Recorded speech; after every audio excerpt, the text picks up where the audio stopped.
Mike-Klis joins us now. And Mike, even last night, Vaughn talked about his love for Denver. What kind of odds would you give him on coming back to the Broncos? Slim. I mean, I think there's two things that would get Vaughn back to the Broncos. One is Aaron Rodgers, so he would know that there would be a legitimate chance for him to get back to the Super Bowl. And then two would be the highest paid contract out of all the teams that would bid on him in free agency. But if you get Aaron Rodgers and you pay up to $45 million a year to get him, you're not going to have money to pay Von Miller the richest contract in free agency. So that's why I say I don't think it's very likely. He had his time here. I think he will get paid big time, like 2 years, $30 million would be a good starting point, but it will be for someone else. That is a pretty good starting point.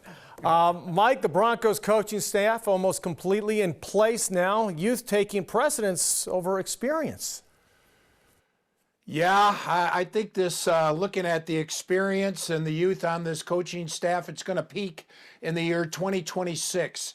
They got so much, inexperience as far as they got a bunch of college coaches, Rod, and they have a bunch of coaches with only 1 or 2 years of NFL experience. And that's what Nathaniel Hackett wants. He's kind of copying what they did with the Green Bay Packers.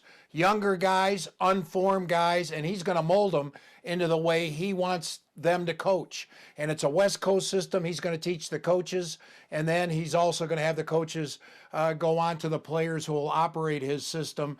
Among other things, they got this guy, John Viero, who's going to coach the coaches. Very unusual. Last one for you, Mike. I still love the John Elway saying there is no plan B when they got Peyton. But if Denver can't land Aaron Rodgers, which you talked about a few minutes ago, what is the plan B at QB? You go to the next best, which would be Russell Wilson of Seattle. See if he would be up for trade. Kyler Murray threw out another cryptic tweet today that didn't really dismiss the fact that he's unhappy in Arizona. You would have Kirk Cousins, of course, Jimmy Garoppolo with the 49ers. Those would be the guys you would go after in a trade. And if not that, then you look at the draft. The Broncos have that number 9 overall draft pick.